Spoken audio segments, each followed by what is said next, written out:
Hello everyone, welcome to my channel gardening with Ruchika.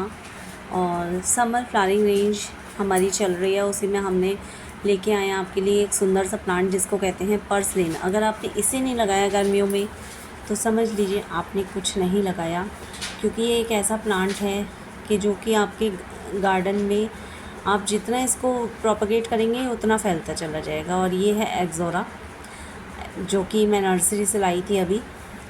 और आइए शुरू करते हैं हम वीडियो। हम आपको इस वीडियो में पर्सलिन से रिलेटेड सारी जानकारी देना चाहते हैं।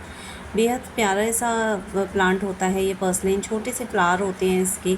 इसे आप सीड से भी ग्रो कर सकते हैं, इसको आप प्रोपगेट भी कर सकते हैं। और जितनी आसानी से ये लग जाता है ना, आप अंदाज़ा नहीं लगा सकते। ये पोर्टुलका है, जो कि मुझे साथ में एज अ फ्री गिफ्ट मिल गया है। तो ये पोर्टुलका है। पोर्टुलका और पर्सलिन दोनों ही वीड होते हैं, एक प्रकार की वीड होती है ये, जो कि खरपतवार, हिंदी में हम कहते हैं ना खरपतवार, ये खरपतवार की प्रजाति के पौधे हैं, लेकिन बेहद खूबसूरत और बहुत ही सुंदर फूल होता है इनका। तो आइए इन्हें रिपोर्ट करते हैं।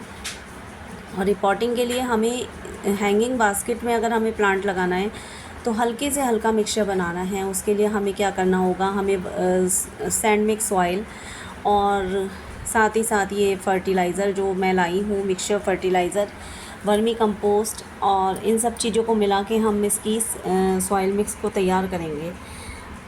अब मैं आपको बताना चाहूँगी कि इसको आप कब लगा सकते हैं। वैसे तो आप इसको अप्रैल से में लगा सकते हैं। अप्रैल में इसका फ्लावरिंग सीज़न होता है। इस समय भी फ्लावरिंग सीज़न चल रहा है। जाड़ों में इसका फ्लावरिंग सीज़न नहीं होता है। जाड़ों में ये पर्सलिन और पोर्टुलका दोनों ही ख़राब से हो जाते हैं। तो इसको जो है आप गर्मियों के सीज़न में लाएँ, गर्मियों की स्टार्टिंग में लेके आएँ। और हैंगिंग बास्केट को आप जितना लाइट रखेंगे, उसके लिए मैंने ये यूज़ किया है कोकोनट के छिलके, जो कि थोड़ा डिकम्पोस्ट होके एक तरह से कोकोपीट का भी काम करते हैं। तो जिस तरह से हम किचन वेस्ट डालते हैं, आप कोकोनट के छिलकों को भी आप यूज़ कर सकते हैं। जो भी आपके गार्डन में थोड़ा सा वेस्ट हो, उसको आप नीचे बॉटम में रखिए, जिससे आपका जो बास्केट है वो लाइट हो। और हैंगिंग करते समय ये जो है लटके ना, नहीं तो इसकी जो चेन होती है वो ख़राब हो जाती है। और सॉइल की बात करूँ तो सॉइल में सैंड मिक्स होना चाहिए। अगर नहीं है, आपके पास हार्डी सॉइल है, हार्ड है सॉइल, चिकनी मिट्टी है, तो आप उसमें थोड़ा सा रेत भी ऐड कर लीजिए। साथ ही साथ वर्मी कंपोस्ट जो है वो थोड़ा इसकी उपजाऊ क्षमता को बढ़ाता है मिट्टी की। और ये जो कोकोनट के छिलके और ये सब डाला है, ये सब डिकम्पोस्ट हो जाएगा इससे ना, धीरे धीरे करके सब डिकम्पोस्ट हो जाएगा। प्लांट आपका जो है वो मतलब किस तरह का है, छोटा है, बड़ा है, उसके अकॉर्डिंग भी आप अपनी हैंगिंग बास्केट को चुन सकते हैं। लेकिन मैं ये कहना चाहूँगी कि ये एक ऐसा प्लांट है, इसको अगर आप बड़े टब में लगाएंगे तो वो भी घेर लेगा, मतलब स्पेस पूरा ऑक्यूपाई कर लेगा। और ये जो इसमें आप देख रहे हैं ना पोर्टुलका, इसको मैं थोड़ा अलग से लगाऊंगी, क्योंकि ये भी फैलता है, पोर्टुलका भी फैल जाता है और पूरा स्पेस कवर करता है। तो एक हैंगिंग बास्केट में एक ही प्लांट सही है, क्योंकि मुझे पता है कि पर्सलिन भी काफ़ी फैलने वाला प्लांट होता है। उष्ण कटिबंधीय क्षेत्रों में पर्सलिन पाया जाता है। इसको हम जो न्यूट्रिशन वैल्यू की बात करें तो ये ओमेगा 3 फैटी एसिड से रिच होता है। और साथ ही साथ इसको जो है साग के रूप में भी इसका इस्तेमाल किया जाता है। इसके सकुलेंट वैरायटी का प्लांट माना जाता है। बहुत इसकी पत्तियां बड़ी कोमल होती हैं, जिसको कि साग के रूप में भी यूज़ करते हैं। साथ ही साथ इसमें ऑक्सलेट पाया जाता है, जो कि थोड़ा जिसका जो रिलेशन है वो किडनी स्टोन से है। तो इस तरह से इसकी जो मेडिसिनल वैल्यूज़ भी हैं इस प्लांट के अंदर, केवल ये खूबसूरती के लिए नहीं है, इसके अंदर मेडिसिनल वैल्यूज़ भी होती हैं।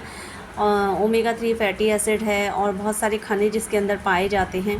तो ये जो प्लांट है ना, ये आप अपने गार्डन में ज़रूर ऐड कीजिएगा।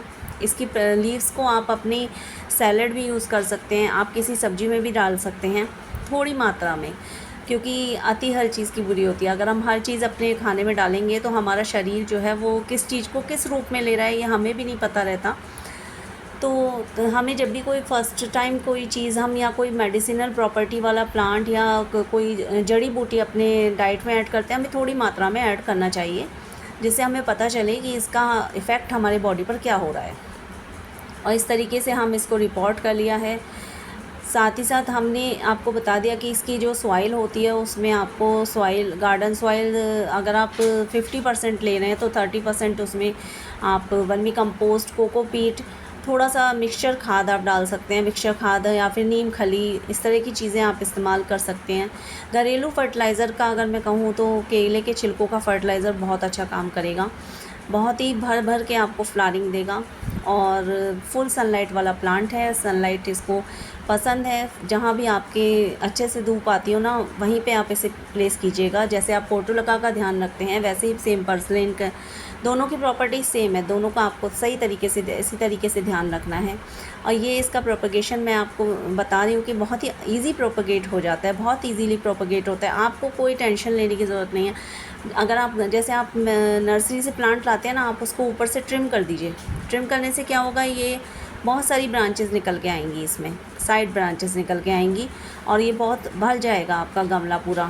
और ऊपर से जो आपने ट्रिम करी है ना, वो सारी की सारी जो डंडियां हैं वो आप और पॉट्स में लगा सकते हैं अगर आप चाहें तो। इसको मतलब बड़े टब में लगाइए। बड़े टब में क्या होगा कि पूरा जब भर के एक टब तैयार होता है ना, जो एक छोटा स्मॉल साइज़ वाला होता है, तो बहुत ही सुंदर लगता है। तो इसे ज़रूर लेके आएँ और ज़रूर लगाएं अपने गार्डन में। गर्मियों का बहुत प्यारा, बहुत ही सुंदर ये फ्लावरिंग प्लांट होता है। पर्सलिन एंड पोर्टुलका दोनों बहुत अच्छे हैं, तो ज़रूर लेके आइएगा। और मेरे वीडियो से रिलेटेड जो भी क्वेरीज़ हो प्लीज़ बताइएगा। मेरा वीडियो कैसा लगा, लाइक शेयर एंड सब्सक्राइब कीजिएगा मेरे चैनल को। Thank you so much.